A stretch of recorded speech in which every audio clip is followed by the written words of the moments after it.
Rasa begah atau kembung bisa saja kita alami. Ya, penumpukan gas di perut maupun usus hal umum yang menyebabkan perut kembung. Perut kembung yang disebabkan oleh gas akan menimbulkan rasa tak nyaman bahkan nyeri.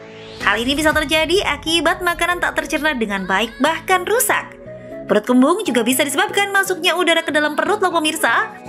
Namun perut kembung juga kerap kali dikenal sebagai gejala masuk angin. Kembung terjadi bisa saja pertanda Anda terkena penyakit serius. Ya, rasa begah ataupun nyeri bagian lambung bisa saja Anda terkena penyakit GERD. Tapi benar nggak ya?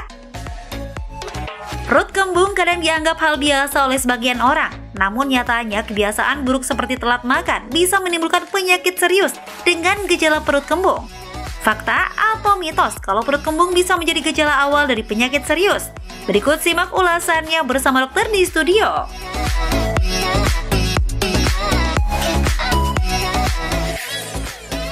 Assalamualaikum warahmatullahi wabarakatuh. Selamat pagi pemirsa, kembali lagi di Hidup Sehat bersama saya Dr. Sabrina Raisa. Dan tentunya saya tidak sendiri hari ini bersama partner saya. Ya, selalu menemani Anda Dr. Indra Bekti. Ya, Kak, Dokter itu tadi kandungan ini kalau ini. Wah iya, Kak Bekti tadi kita udah lihat tayangan mengenai orang yang sering mengalami perut kembung nih. Aduh, kalau itu bukan sering mengalami, kan tiap hari saya dikembung Tiap hari perutnya. kembung, oh apakah itu kembung atau bukan tuh? Ya benar, makanya kita harus perlu tanya nih, kembung atau buncit ya. Nah itu dia, katanya juga sering kembung itu gejala penyakit serius, itu bener nggak sih Kak Bekti? Nah sekarang udah ada Dokter Irsan Hasan, spesialis penyakit dalam. Selamat pagi dokter. Selamat pagi dok. Selamat pagi juga, baik, alhamdulillah. Nah dok, ini perut saya ini kembung atau lemak dok? Atau apa dok? Ya, sekarang kita mulai dari istilah dulu ya. Ya betul. Harus dibedakan antara kembung dan buncit. Ya, betul. Buncit belum tentu kembung. Ya. Kembung kadang-kadang kelihatannya buncit. Ya.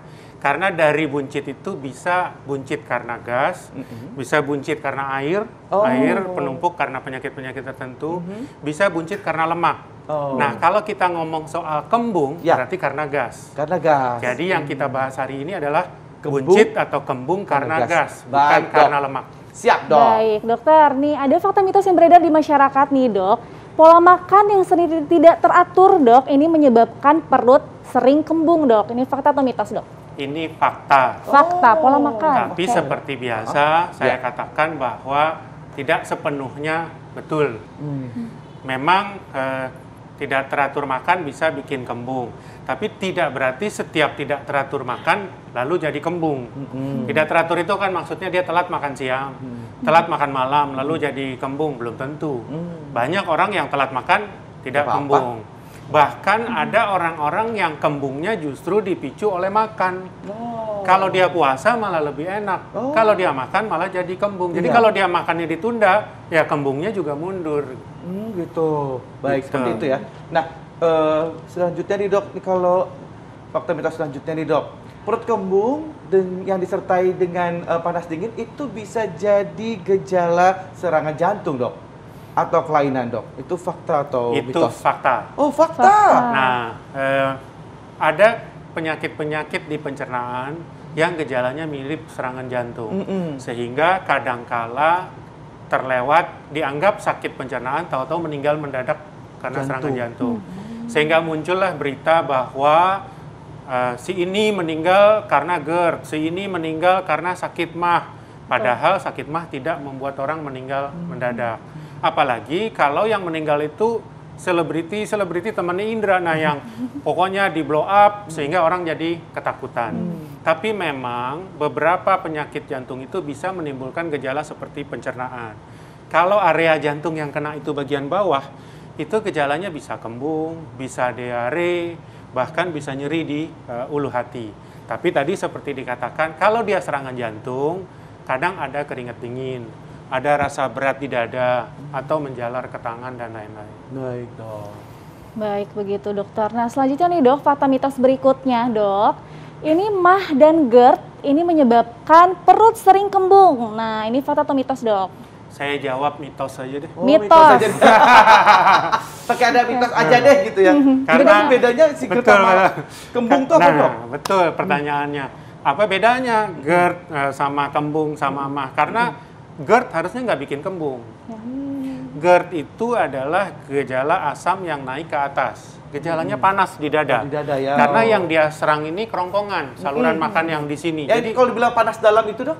kalau panas dalam itu kadang-kadang infeksi malah. Oh. Yang dibilang orang panas dalam atau sariawan. Jadi itu umum banget tuh. Oh, kalau oke, orang beda bilang lagi ya, panas Dok. dalam tuh bisa macam-macam. Oke. Nah, tetapi ini adalah panas di dada, Oke. rasa kayak terbakar, sehingga kita dengar istilah bahwa gejala GERD itu adalah heartburn, terbakar di dada. Bahkan ini pun bisa mirip serangan jantung. Tapi kan yang ditanya tadi kembung. Ya.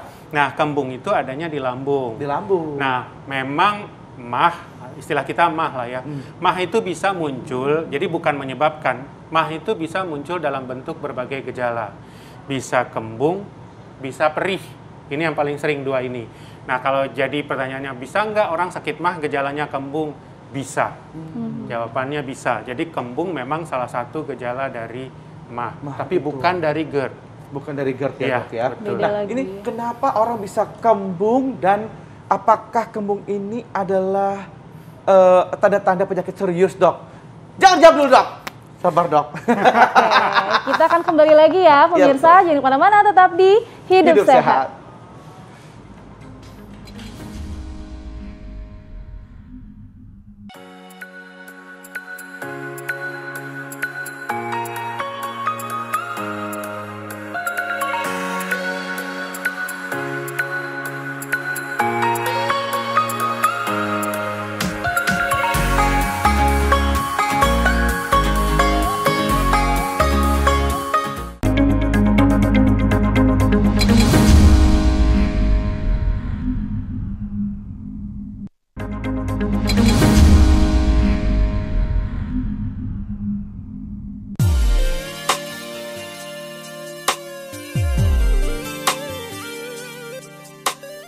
Selain bertugas dalam proses pencernaan nutrisi yang dibutuhkan tubuh, sistem pencernaan juga bertugas dalam menyaring zat yang tak dibutuhkan. Berikut adalah sederet fakta unik seputar sistem pencernaan yang perlu kita ketahui. Tahukah Anda pemirsa bila usus manusia memiliki panjang yang fantastis? Di antaranya usus halus yang luasnya hampir menyerupai lapangan tenis dengan panjang mencapai 6 hingga 7 meter. Sedang usus besar hanya 1,5 meter. Wah, meski perut kita terlihat kecil, ternyata muat begitu banyak organ ya pemirsa. Fakta kedua, lambung bisa melindungi diri sendiri dari asam klorida dengan memproduksi lapisan mukosa. Sebagai pencerna makanan, lambung manusia juga sangat elastis sehingga mampu menampung makanan hampir 2 kg. Sistem pencernaan terdiri dari beberapa organ lain yaitu pankreas, usus, dan hati. Selain itu, lambung bukanlah pusat dari sistem pencernaan dan bertugas dalam mencampur dan melunakkan makanan dan dilanjutkan oleh enzim dalam usus yang berperan penting dalam mencerna makanan. Berikutnya adalah fakta unik tentang aroma kentut yang baunya ternyata disebabkan oleh bakteri dalam usus. Kentut adalah hal yang normal terjadi pada setiap orang. Bau kentut sendiri ternyata disebabkan oleh bakteri baik dalam usus yang berfungsi untuk mencerna makanan yang masuk. Nah, proses mencerna makanan yang dilakukan bakteri inilah yang membuat bakteri tersebut menghasilkan asam. Asam ini kemudian dikeluarkan oleh tubuh dalam bentuk kentut yang berbau tak sedap. Fakta selanjutnya adalah tentang asam lambung kita yang ternyata mampu membuat perut terasa terbakar. Terkadang asam lambung yang dihasilkan tubuh terlalu banyak dan akhirnya naik hingga ke kerongkongan. Kebetulan, kerongkongan tak memiliki lapisan lendir tebal seperti lambung. Kondisi ini memicu timbulnya rasa terbakar dan panas pada kerongkongan serta perut. Nah pemirsa, itu tadi beberapa fakta unik tentang sistem pencernaan tubuh kita.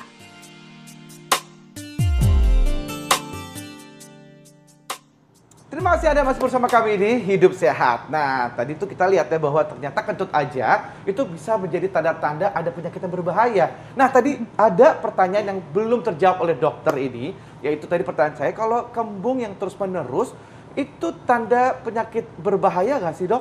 Nah, Dok, katanya Dok ini sering dikaitkan nih Dok dengan kata dokter tadi serangan jantung, lalu juga bisa kanker usus atau mungkin infeksi saluran cerna lain nih Dok. Nah, ini bagaimana Dok? Baik, jadi pertanyaannya apakah kembung itu bisa penyakit berbahaya? Bisa. Tapi tidak selalu penyakit berbahaya. Sebagian besar kembung yang hanya kembung saja biasanya tidak berbahaya. Kita harus curiga bahwa kembung ini sudah masuk dalam tahap yang berbahaya kalau ada gejala lain. Tadi kita udah bahas jantung ya, ada gejala lain di dada dan lain-lain. Kembung ini bisa gejala dari kanker, bisa. Kanker itu bisa di lambung, bisa juga di usus besar. Tetapi biasanya orang dengan kanker itu gejalanya progresif, makin lama itu akan makin berat karena dia bertumbuh. Nah, gejala yang muncul misalnya berat badan turun. Khas pada pasien kanker adalah penurunan berat badan. Kalau kembung terus berat badan makin turun, curigalah adanya kanker. Kemudian kembung lalu terlihat makin pucat misalnya, berarti ada anemia, ada perdarahan di lambung. Jadi kemungkinan ada perdarahan di dalam. Kemudian kembung ada kesulitan buang air besar. Jadi tadinya buang air besar tiap pagi, kok sekarang buang air besarnya jadi sekali 3 hari, sekali 4 hari, atau kebalikannya, buang air besarnya jadi 2 kali, 3 kali sehari, terus cair, lembek dan sebagainya. Hati-hati. Jadi kita harus waspada kalau kembung ini disertai sesuatu gejala yang lain. Terus dokter, evaluasinya ini berapa lama dok? Karena kan kalau misalkan cuma sekali 2 kali itu mungkin belum gitu, ini berapa lama nih? Ya, umumnya sih dipakai batas 3 bulan. Tapi kita harus melihat, jangan menunggu terlalu lama kalau gejalanya ini kelihatannya hebat. Misalnya nih, contoh saya ambil, sekali buang air warnanya hitam. Hitam itu buang air besar artinya ada luka di lambung. Ada darah di lambung. Karena darah bercampur asam akan mengeluarkan warna hitam.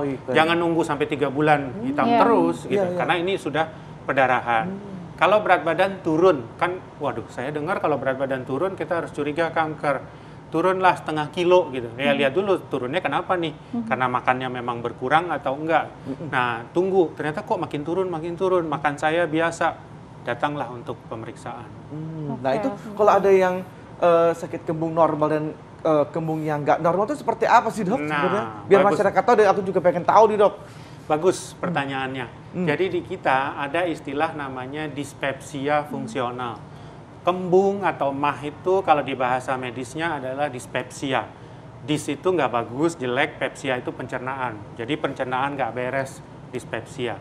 Dispepsia ada yang organik, ada yang fungsional. Dikatakan normal adalah tadi dispepsia fungsional. Nah sayangnya untuk benar-benar tahu apakah dispepsia itu fungsional, jalan terbaik adalah endoskopi, diteropong ke dalam. Kalau di dalamnya tidak ada luka, tidak ada tumor, tidak ada tanda radang, inilah yang disebut dispepsia fungsional. Dan saya menemukan bahwa kebanyakan kembung tanpa gejala turun berat badan dan perdarahan, sebagian besar adalah dispepsia fungsional. Jadi nggak ada apa-apa di dalam. Nah, pasti pertanyaannya, kalau nggak ada apa-apa, kenapa kembung dong? Oh banyak faktor yang bisa bikin orang kembung. Dia sensitif terhadap makanan, misalnya makanan-makanan yang memproduksi gas, misalnya tadi karbohidrat, serat, kol, sawi, kacang-kacangan, itu justru bisa bikin gas. Bahkan ada juga orang kembung karena stres bisa bikin kembung. Betul. Psikologis gitu ya dok? Psikologis, betul. Bisa juga kembung itu karena makan sambil ngobrol, sehingga dianjurkan pada yang tipe kembung jangan ngobrol sambil makan karena gasnya banyak ketelan. Termasuk ya dok ya? Termasuk. Atau makan buru-buru gitu karena banyak kerjaan, cucut makan. Itu ngebut tuh. Nah gasnya banyak. Jadi dianjurkan kalau orang yang kembung jangan makan sambil ngobrol. Tahan deh ngobrolnya dulu. Tahan ya. Kemudian makan aja dulu. Makannya nyantai gitu. Dan juga nggak boleh langsung porsi besar. Kaget nanti ya dok ya lambungnya tuh. Baik. Oke, dokter nih selanjutnya nih dok tips untuk masyarakat nih untuk menjaga lambungnya agar tidak kembung bagaimana dok? Ya, tadi seperti yang saya sampaikan bahwa untuk menjaga tidak kembung nomor 1 sebetulnya kita cari dulu. Saya ini kembung karena apa? Kalau kembung ya. Kalau yang tidak kembung ya udah nyantai aja, nggak usah. Ngapain? Pusing-pusing amat. Masing-masing orang beda-beda ya. Ada gejala-gejala kembung-kembung itu ya dok. Ini harus diperhatikan ya. Perhatiin nih, gejala kembung-kembung. Kenapa ya? Oh ternyata saya merokok. Stop dong rokoknya. Saya sering kembung-kembung karena sering ngunyah permen karet. Bisa tuh begitu. Stop, jangan ngunyah permen karet. Saya kembung nih kayaknya stres nih. Nah, ini yang harus diatasi. Jadi sebetulnya anjurannya adalah mencari kita ini pencetusnya apa. Karena tiap orang beda kok. Tiap orang beda. Ada yang tadi psikologis, ada yang kopi, ada yang minuman bersoda. ada yang ngobrolnya banyak waktu makan. Jadi masing-masing akan beda-beda. Nah, ini dok ngomongin tadi minuman bersoda dok. Ini jadi ada juga yang mengatakan anggapan juga kalau misalkan kita lagi kembung gitu, terus kita minum bersoda, jadi biar gitu tuh, dok, itu betul. bisa menghilangkan kembungnya gitu dok. Biar keluar itu ya, benar nggak Pak sih Indro dok? ya. Yang ada, yang saya sih bilang nggak benar. Oke. Karena sebetulnya yang keluar itu adalah soda dari minuman itu gitu. Jadi dimasukin ya memang keluar gitu. Tapi apakah kembungnya akan Hilang? sembuh? Menurut saya tidak, karena memang kita tambahin gasnya lalu kita keluarkan. Jadi minuman bersoda bukan terapi untuk kembung. Baik, itu jadi bukan solusi juga ya. Iya. Jadi harus dicari akarnya ya, Ya, dok ya, betul. stresnya Nah. itu dan lain-lainnya. Nah, kalau jadi yang kembung gitu, jadi apa yang harus dilakukan dok? Minum air hangat gitu dok? Nah, jadi sekarang saya kembung nih, hebat. Apa yang harus saya lakukan? Betul sekali. Pada saat serangan yang bisa kita lakukan, satu adalah minum air hangat. Kemudian ada yang menganjurkan untuk bergerak. Jangan tiduran diam aja. Apalagi tidurannya rata, jadi makin berasa gangguan baik. kembungnya. Jadi bergerak, jalan aja pelan-pelan gitu supaya peristaltiknya jalan sehingga nih dibuang ke bawah. Kemudian ada yang menganjurkan pijit misalnya. Pijit itu dari sini ke sini. Jadi artinya mendorong ke bawah biar Sorry, Dok. keluar. Oke, kenapa dok harus dari kanan ke kiri? Karena kan Kenapa dok? gerakan makanan kita di usus besar itu dari sini ke sini. Jadi mendorong usus besar ini supaya bergerak Iya. membuang. Saya jadi inget dong waktu anak saya kecil tuh, biasanya tuh kalau kembung gerakannya tuh kayak gitu dok. Bisa iya. dibilang gerakan I love you itu loh dok. Nah, itu ternyata berlaku untuk orang dewasa ya dok ya. Apa dokter tadi Benar. barusan? I love you. Maaf ya dok. Maaf ya dok ya. Nggak enak dokter nih. Jadi malu aduh.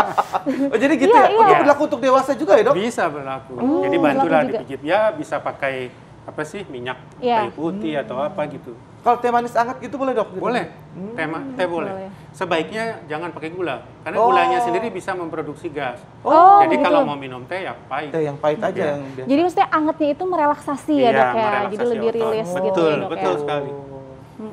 Gitu Nah, dok. ini mungkin Bu dokter ada statement penting yang mungkin mau disampaikan nih dok tentang perut kembung ini dok. Iya, tadi saya sebetulnya sudah sampaikan, tapi mengingatkan lagi, kita tidak boleh terlalu cemas dengan perut kembung, karena kebanyakan fungsional. Iya. Nah, yang penting kita lakukan adalah mencari kenapa kembungnya muncul. Kalau sudah muncul, tadi ada beberapa anjuran yang bisa dilakukan untuk mengurangi. Tapi kalau ini berpanjang-panjang, nggak baik-baik, harus ke dokter untuk dicari apakah ini fungsional yang nggak ada apa-apa atau yang ada apa-apa. Ini juga nggak boleh terlambat. Jangan sampai Demikian. terlambat itu. Iya, Baik, terima kasih Dok. banyak Dokter Irsan Sama-sama. penjelasannya. Pokoknya jangan panik ya pemirsa kalau kembung, dicari dulu penyebab yang lainnya, tapi tetap harus waspada.